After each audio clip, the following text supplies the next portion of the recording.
Thank you for having me. I want to start with a question. How many of you have ever made a promise that scared you the moment you said it? That's where my story begins. At 18 years old, I was kicked out of the house, pushed out of high school, broken English, and I found out I was going to become a father, all at the same time. But before any of that happened, I had already made a promise to my mother in Mexico. If you let me go live with my father in the United States, one day, I will bring the rest of our family with me. Suddenly, that promise wasn't a dream anymore. It was a deadline. Quitting was no longer an option. So I worked 3 jobs, slept very little, pushed through fear, exhaustion, and self-doubt, with no roadmap and no guarantees. In the middle of the struggles, I picked up a book, Rich Dad, Poor Dad, by Robert Kiyosaki. Now, I was never someone who felt made for school. Traditional education was hard for me. But I read the first chapter of that book and I felt something I had never felt before: pride. For the first time, I started asking the right questions. Why do some people stay trapped? Why do others build freedom? And what does it actually take to create the life you want? That book didn't give me all the answers, but it gave me the one thing I needed most: a new lens.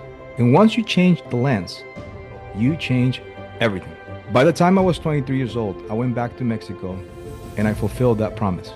I brought my mother with me to live in the United States in a 3,500 square foot home I own, with the granny unit built just for her. I don't share that to impress you. I share that to impress upon you what becomes possible when vision, faith, and relentless actions come together.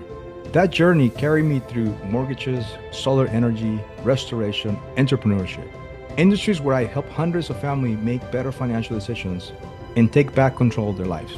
But what drives me today is something bigger than any industry. My mission is helping people break cycles: financial cycles, mental cycles, emotional cycles, and spiritual cycles. Because I know what it feels like to be trapped. And I know what it feels like to discover that the greatest limitations were never outside of you. They were inside of you. Today, my work focuses on building businesses, developing leaders, helping people, especially within the Latino community, realize that they are capable for far more than what they have been conditioned to believe. Because success isn't about money. True success is becoming the highest version of yourself while helping others rise with you. When faith, vision, and hard work and purpose comes together, anything is possible. And I am the proof of that. Thank you.